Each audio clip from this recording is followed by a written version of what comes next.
bis es hier losgeht. Bis wir dann zunächst wissen, wer holt hier den Red Bull Holstord Awards bei den Big Boys. 15 Sekunden noch.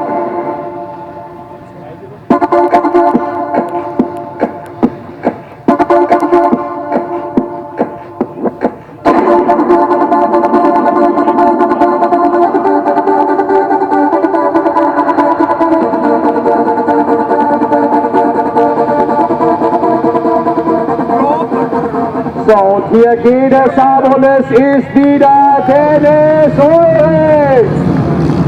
Massencrash. Greg Aranda fährt den Sieger des ersten Laufes.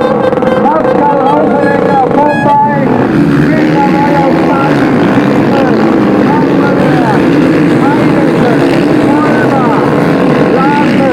also Greg Aranda im ersten Lauf kann ich mit dabei.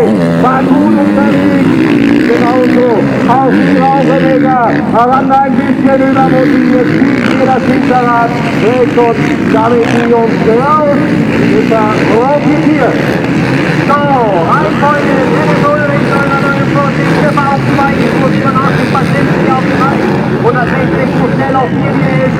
Ziehen wir jetzt 5. schon die 91, Kreuzer die 161 auf 6, 7. Splitter die 25, Bauchwechsel auf 8, 5, 19, Jolong die 221 auf 9.